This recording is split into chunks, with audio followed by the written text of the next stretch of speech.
Mr. Worldwide. We on a world tour with Happy New Year, brother. Happy New Year, man.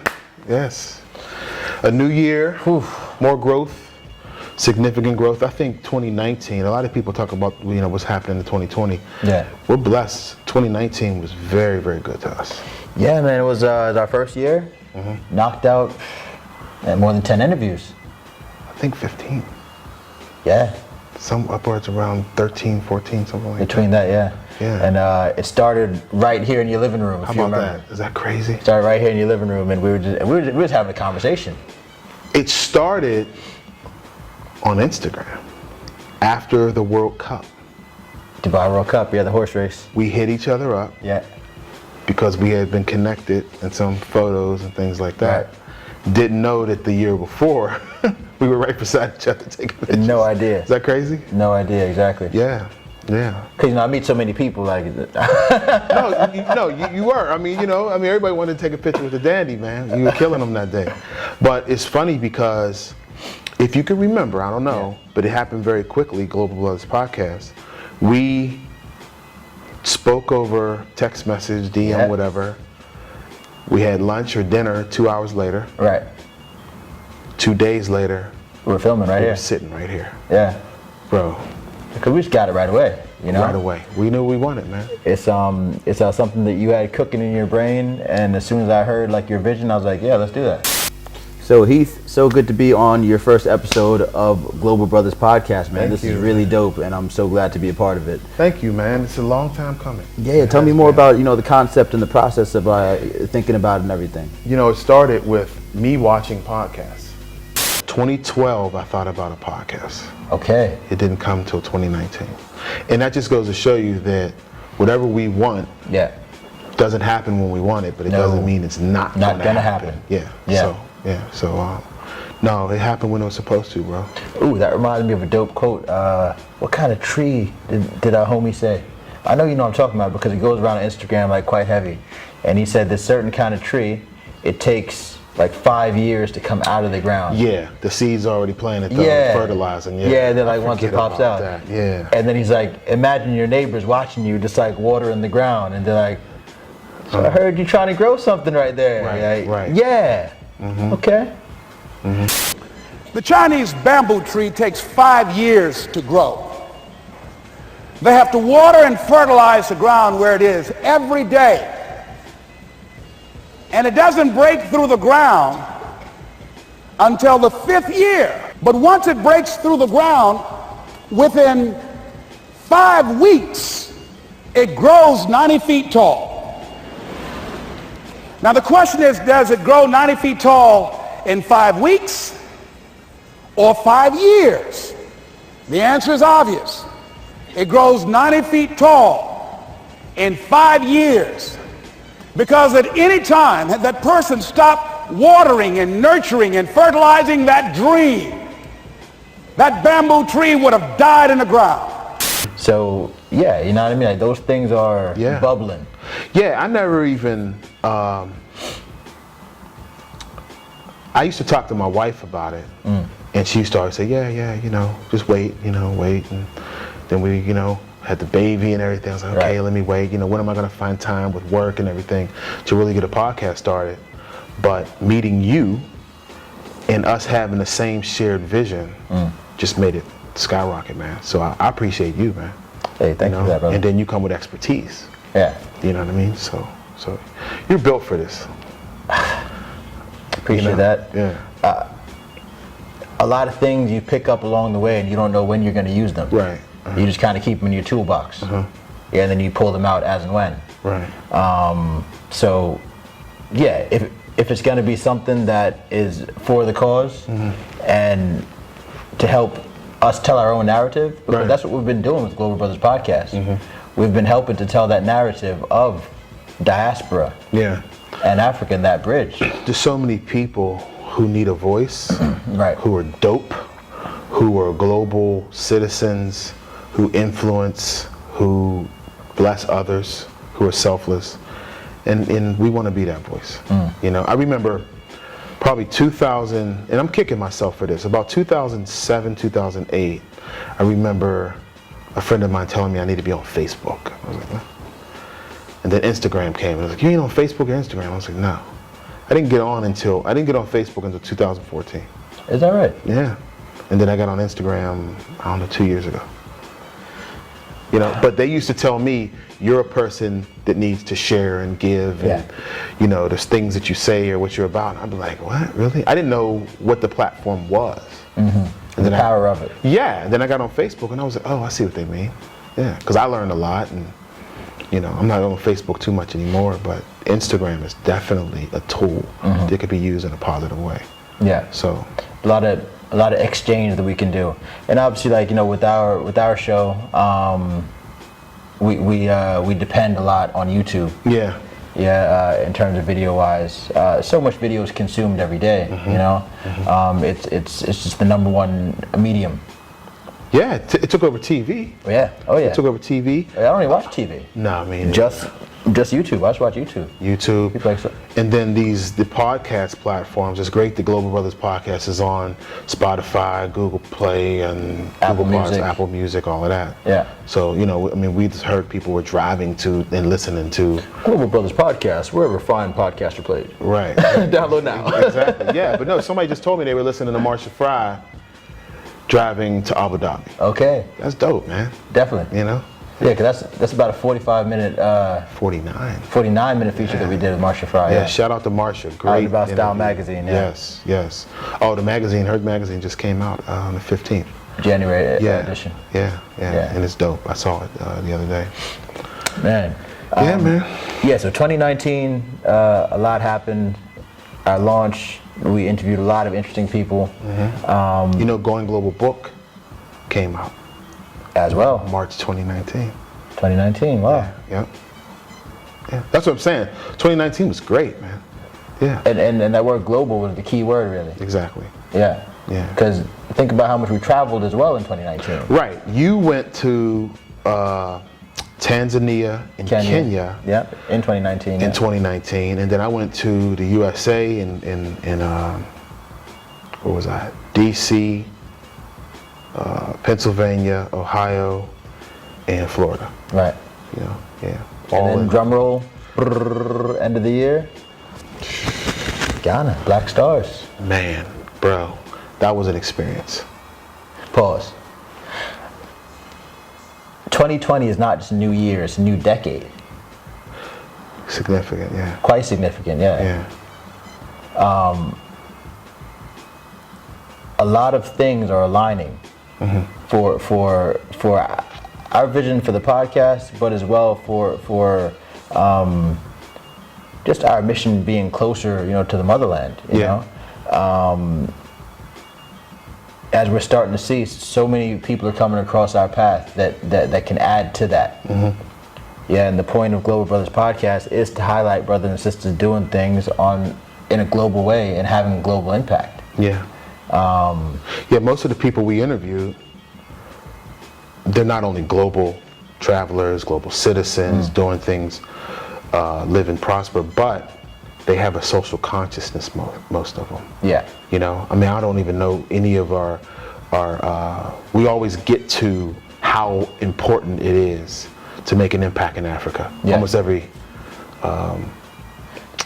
interview. So. And with most people, it's not even a preconceived notion. It just comes up. Right. That's what I'm saying. It just comes up like this is who they are, and it's like, oh, we know that we knew that we were drawn to this person for a certain reason or whatever, or like this has pulled it out of them. Right. If you can remember, even young Zay Hilfiger, shout out to Zay Hilfiger, Mr. Juju on the beat. Remember, he even said he wants to do an African tour, and he said, "Man, I'm popping in Nigeria." That's true. I mean, how's a 19-year-old? When I was 19, I wasn't thinking about the continent, right? No. But this kid is saying, man, I'm popping in Nigeria, and then he showed us his analytics on Spotify, all of the hits in Ghana and Nigeria. That's huge. So something big has happened with you. Yeah. Just coming back from Ghana. Yeah. Year of return. What were some of the experiences like? I mean, I know there's so much to mention, but like, for instance, something that we talked about before you went was how you're going to feel when you went to the slave dungeons. Yeah. Which I think you called the biggest crime scene in history. Yeah, and I mean that with all the respect in the world. I don't want to disrespect Cape Coast, Ghana, or the country, but the way I felt was knowing what happened and being taken around by Mr. Blankston and having him talk about how gruesome and horrific it was, the conditions, leading up to going to the slave castles or dungeons. And then of course the transatlantic slave trade, and then of course we know what happened once the African men and women got to wherever they went. It's a crime. Absolutely. It's a flat out crime. So that is the crime scene. Well, you see what they call it now, human trafficking. Exactly. Exactly. Yeah. So I was very emotional, but it's funny. There was a group of 34 people who I was with, and they were most, primarily from the USA, and there was some women who got together at the end of the tour, and they had a huddle, just like a football team. Yeah. They were in a huddle, and they let go. All of them. And there was this comfort that they had, while the guys sat on the steps and just were in their own world. Nobody even spoke to each other. The guys, we didn't even speak to each other. We were just in this gaze.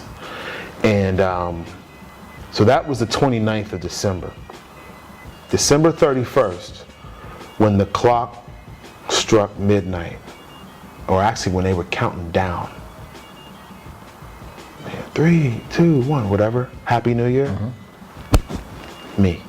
Tears.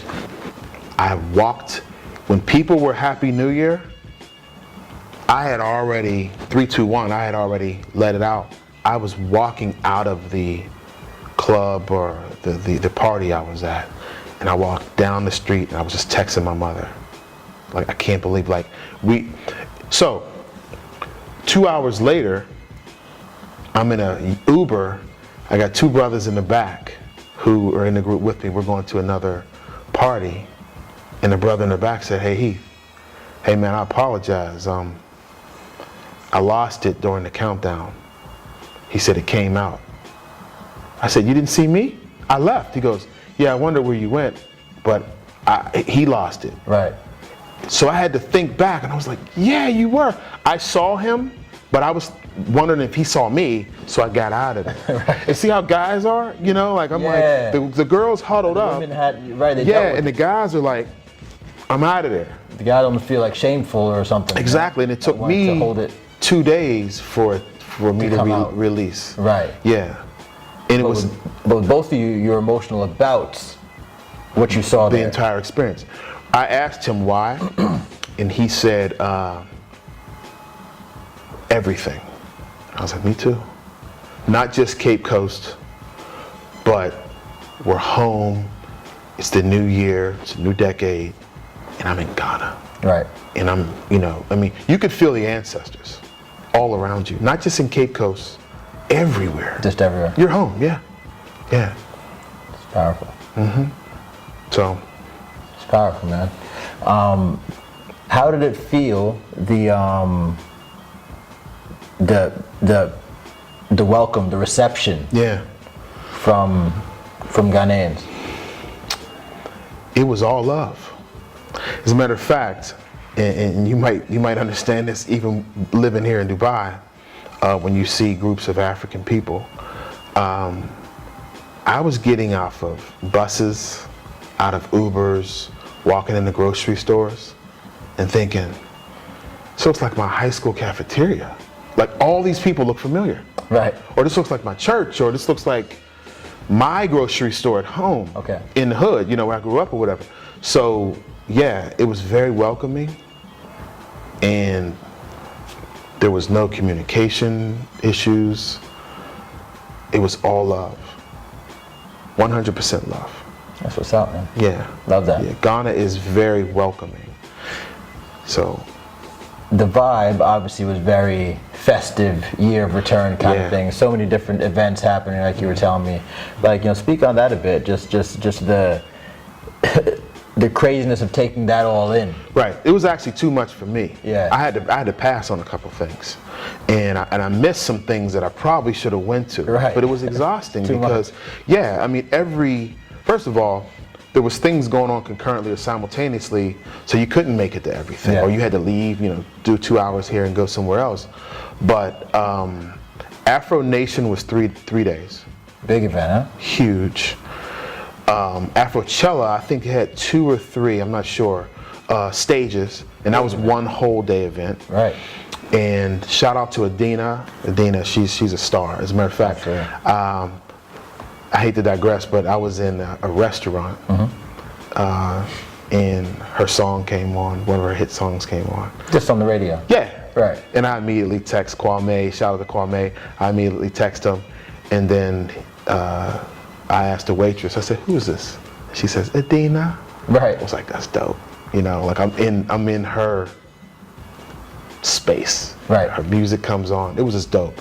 But anyway, there was a lot going on.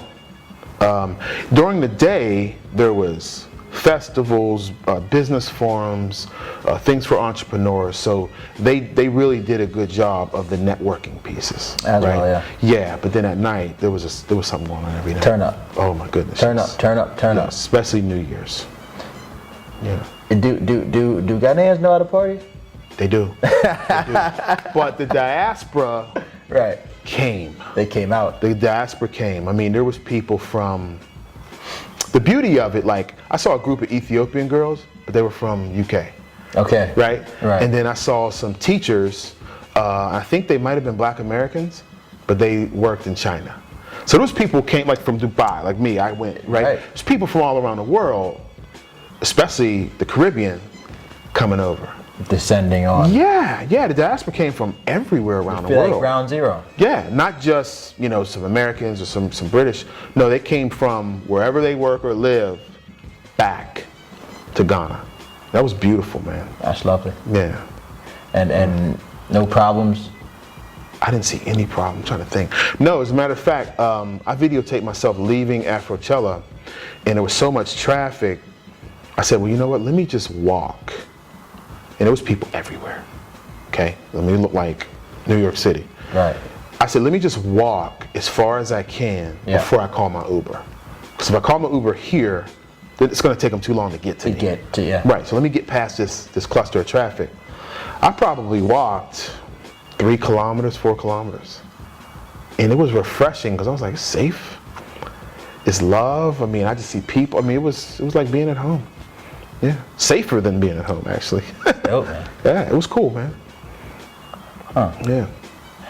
Now, the food in Ghana. Yeah. I think you said you got sick when you when you went, yeah?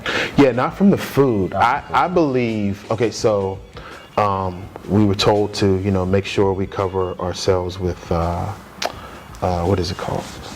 Insect, mosquito repellent. Yeah. So to cover ourselves with repellent and take a malaria pill. Well, the malaria pill made me sick because it's a little dose of malaria. A little bit of malaria, right? Yeah. So I mean, people were like, "You took that? No, I don't take a malaria pill. What before?" Yeah, and I didn't get bit by a mosquito or anything. So yeah, I was down for 2 days, and I had the symptoms of malaria. But they told me, they said malaria doesn't, if you get bit, you'll get it 10 to 14 days later. So I knew I didn't have malaria. Okay. But when I told someone that I took a malaria pill, they were like, yeah, you're having a reaction from it. Right. So I didn't take it anymore. Yeah. Yeah. I won't be taking a malaria pill anymore. No. And now you got your yellow card, so no problem. Yeah, the yellow fever shot. Yeah, I wasn't worried about anything. Yeah, okay. No. Mm-hmm. Can remember when we had MKO on. Yeah. He was a Nigerian artist, a Nigerian brother. We did bring up the whole argument of the jollof rice. I threw that out there a couple times. Nigeria, bro. Ghana. Yeah. I tried. I couldn't get them to engage though, because there wasn't any Nigerians, Right. But the two times, because I had a lot of jollof. I think I had jollof 4 or 5 times when I was there, and at least twice I said, I think I like Nigerian jollof better. and they would laugh. You know, I wanted an argument. I wanted some type of. Yeah, no, they laughed. They were good sports. It's probably if we go to Nigeria and say that, it's a problem. And see, that's why I think that Ghana must be right. Right. Because when you're sure of something, you don't really get upset.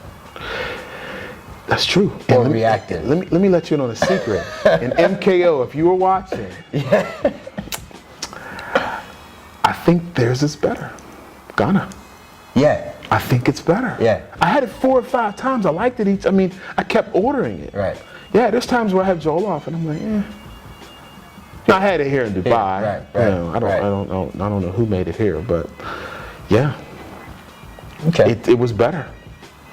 And what else can we look forward to on a trip to Ghana in terms of the food, entertainment? Man, they have whatever you want. I mean, there's Jamaican restaurants. There's the clubs. Okay, they have everything. It's affordable.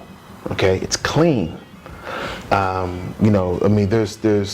There are some infrastructure situations, if you want to talk about that, that really bothered me when I first got there.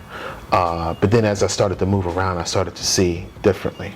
And it would be the same way if you go to any major American city. Anywhere. Right, yeah, but when I first got there, I was like, okay, hold up now. But then I started to see, okay, there's hoods, there's low income, there's middle class, and there's upper class. So, yeah, but as far as the nightlife, Ghana was primed. I mean, a lot of people said that they might not be ready for the influx of people. Yes. And, who's going to be ready for that, right? They're not even ready for Expo 2020 here yet. But they did a very good job. They did a very good job. And you can tell by that from the responses and the testimonials from people who left. I've been seeing so many things in the news, all like positive. People just talking about it, and a lot of black celebrities and influencers are even getting citizenship to various African countries, not only just Ghana. Exactly. Yeah. Yeah. No, it was refreshing to see Akon. Shout out to Akon. Big shouts to Akon, man. Major inspiration. Yeah. It was good seeing him. Boris Kojo, who I actually, when I introduced myself to him, and I told him, thank you. I said, you did this. This was at Afrochella. Right. I said, you did this. Literally, remember 2018 is when they all went over. Okay, and then they got this ball rolling. So shout out to Boris and his organization and what he's doing. But the major shout out goes to in the president. Yeah. He has a vision, he gets it, he respects the diaspora. And I think that is why Nigeria and I believe Sierra Leone is planning something as well. Benin. Benin, yeah. So sometimes it only takes one person. That's the thing. Yeah. Because think about dominoes. Exactly. One domino has to tip over for the rest of them to tip over. Exactly. Yeah. And then tick, tick, tick, tick, tick. So when we talk about impact, right? In regards to what the president of Ghana did, in Boris and that small group of people, 1% of the U.S. population participated in the civil rights movement, and look what change they made. Just 1%. Not everybody was on board. It was people sitting back. Northern people hated, the movement. They thought it was. A lot of people were anti. Yeah, right. A lot were anti. And they made significant progress. Right. For Americans. So. Right. So just this handful of diaspora. Yeah. Can start a movement. Imagine in like 4 or 5 years where that's going to lead to. Exactly. The economy is affected positively. The awareness, we get to go home, we get to feel and experience, our roots. Yeah. I mean, there's so much. This is an immeasurable experience for us. And then we look at the kick-on effects, because now it's beyond the return. Right. Exactly. The tourism that came out of that. I think, what were you saying in terms of the visas that they did the previous year to Yeah, and I'm sure it went up. I got the number halfway, like maybe mid-December. It was 57,000 visas issued in 2018, 580,000 visas issued in 2019. That's exponential. Exactly. So some of those visas are going to be single entry, maybe 3-month visas, Right. but some will be 2 and 3 year visas. We can probably anticipate more people coming next year. Yeah. Yeah, there's always going to be. I think from that, when you go from 58,000 to 580,000 or something like that, probably next year there's going to be 200, 300,000 people. Yeah, 'cause I guess that was a significant Exactly. events happening all throughout the year, the calendar Right. year, different things happening all the time. Right, every month. and it's not going to drop. Yeah. Okay, because there's out of the 10 fastest growing countries in the world, Africa has 7 of the 10 countries. Ghana's one of them. Yeah. Yeah. And that's very encouraging, Yeah. to understand that, because as we say, like, a lot has to do with awareness, people not being afraid Right. to step outside their comfort zone. But again, the comfort zone is all about what you know, isn't it? Right. Yeah, but if you now if you know people that have been to a certain place, you're more likely to take their advice. Yeah. Hey, you should go there. It's nice. We had a good time. Yeah. Okay, so and so went there. They had a good time. Let's go. Let's Right. do a family trip, or at least like husband and wife, or like friends together kind of thing. Yeah, social media helps, man. Yeah, You know, it helped a absolutely. lot. And if you can remember what Akon said when we met with him, one of the things that stuck with me is you're not so much helping Africa, you're helping yourself. Helping yourself. How can diaspora help? Of course, go visit. Well, I mean, you're not really helping. You're helping yourself by doing that. Anyway, you're not yeah. helping Africa. Yeah. You're helping yourself. Because think about it, diaspora. Really, they're not being. Think about it. In America, there's only one system, and it's for one group of people. Yeah. Nobody's happy. Nobody's being treated fairly. Nobody's equal. That's a minority. So how are you helping Africa? You actually helping yourself by creating that for yourself there, because there's an area where you control. You can bring back your finances, you can bring back your education, you can bring back your resources, you can bring back your talent, you can bring back yourself. So you add to the population now. Intellectual property. Right, And you know what I everything mean? coming So back, just yeah. imagine if we brought more to it and we created a system for ourselves that allowed us to grow and, empower each other. So system, I mean, every other nationality does it but us. Right. So the opportunity there is also limitless. I looked at when I was in Cape Coast. Driving to Cape Coast took 2.5 hours, and from Accra. Okay. And just looking at the coastline of all the undeveloped property, and then some of the there was towns on the way that were underdeveloped that also needed to be developed. Well, that's opportunity there. Opportunities there. There's land throughout the whole region. Tell us about the land, brother. The land that the sister offered you. Yeah, so shout out to, I think it was called One Africa Health and Beauty Resort. Okay. Health Spa and Beauty Resort. There was this lady. That's in Accra. No, it was in Cape Coast. That's in Cape Coast. Yeah. One Africa Health and Beauty Spa. Yeah, yes. Okay. Beautiful place. And that's where we stopped after we went to the slave dungeons. Right. So we were very emotional, leaving that. And we went there to get something to eat. Shout out to Glenn Singleton and the family that from the States that we all met over there. But we were debriefing in different groups, leaving the slave castle. And we met at One Africa. And this food was off the chain. I mean, it just brought us to life. I mean, it was some of the best home-cooked meals outside looking at the ocean, looking at the Atlantic Ocean. It was beautiful. And we hardly had any conversation. We were eating and everybody was like, this is pretty good. So this lady, she might have been between 70 and 80 years old. She gets on she comes around and she introduces herself, makes her acquaintance, and then she gets on a microphone and says, hey, you guys like the food? She goes, I can answer that. I can see your plates, right? And then she introduced her son, she introduced herself, she gave us a thorough history of One Africa Health and Beauty Spa. Right. Told us 33 years ago where she started. Her son came over 22 years ago. Very beautiful place. So she's Black American. Yeah, Okay. yeah. And Ghanaian citizen now. Dope. I think 2009 she got her Ghanaian citizenship. and just So it's possible. There's a path to citizenship. definitely. You know, it's the buzzword in America. Right. There's a path to citizenship. Uh-huh. So come to Ghana. There's a path to citizenship. Definitely, yeah. You know, they just were awarded, I think 120 Yeah, so people, yeah, citizenship. But so anyway, she goes on and on. She gives a shout out to these 4 beautiful elders. They were women over off to the side. She spoke about them and their trek to Ghana and how they never went home back to the USA. Right. And then she said, I got 400 acres of land, and you guys are welcome to it. And you know, my ears and everything, I mean, my light bulb went off. 400 acres. Yeah. As a matter of fact, I was looking at the ladies and looking at her and looking at the son and was like, I think this is home.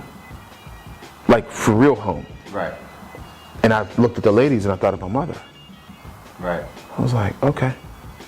All right. Thanks, Scott. Okay. Jackpot. That's the sign enough. That was it. So then we left there. We spent a little time there, taking pictures, and she woke us up. You know, we were feeling really down from being at the slave castle. Right. And then we just had this energy, and we started talking about our future, everybody. Then we went to Coconut Grove Resort, and that's where we stayed. And that was off the chain. Beautiful. And driving from the castle to One Africa to Coconut Grove and then back past each of those places to Accra, you kept seeing promise, like development, like opportunity all the way. And I'm like, what? Think about California's coastline. Yeah. Malibu, Santa Barbara, all those beaches. One of the things that stuck in my mind, I was thinking about, I was almost, as she was speaking, I was almost there. Like, I was like, okay, this is where I'm going to be. Yeah. So I started thinking about everything, you know, development. And I thought, okay, insurance, natural disasters, hurricanes, you're on the coastline. Right.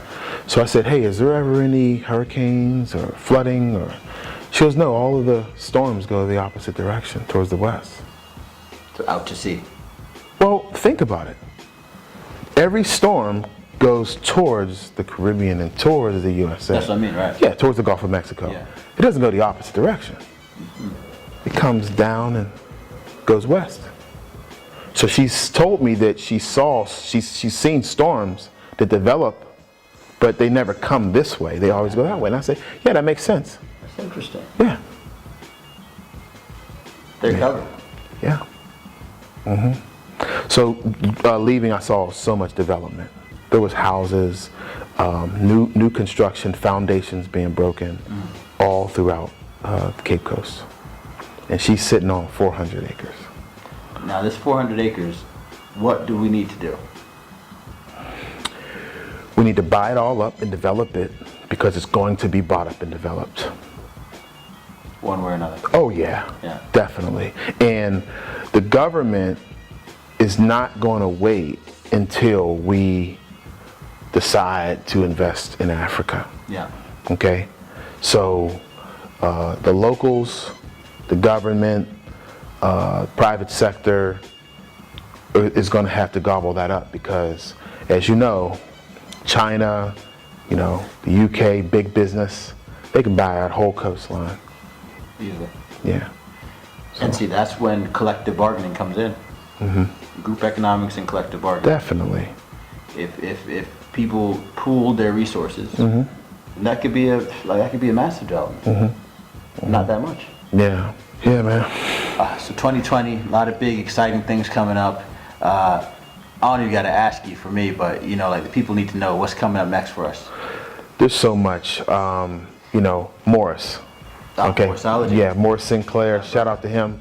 I saw so many people on the ground, Ghanaians, doing big things. Right. KOD. Our guy MKO goes there to perform, and Chantel and McCabe. Chantel Riley. Yeah, they're there. They're all throughout West Africa doing big things. There's so many people who are going to not just to Ghana. Once again, Akon, right? I mean, you know, Massive. yeah. So there's so much going on. I can't even. Once again, it's immeasurable. But the things that I saw in my field, education. Right. Okay. I'm going to be scheduling a meeting with the Ministry of Education when I go back because I want to help. I want to go and see where I can make an impact there. Absolutely. Yeah. Absolutely. So much opportunity. Definitely. And all those people that were mentioned, except KOD, not yet, but all the people that were mentioned actually touched Global Brothers podcast. Yeah. You know, so we've been able to interact with those people. DJ Neptune, another one. How about that? You know, that's doing massive things. Great things. So Adina. Adina, of Yeah. course. You know who I just got in contact with, and shout out to PY. Okay, he's on the ground in Ghana. He's doing big things as well. And we were just texting the other night, so I'll be seeing him in a few Doing some weeks. films, isn't he? Yeah, he's doing some big things. Yeah. So it's exciting.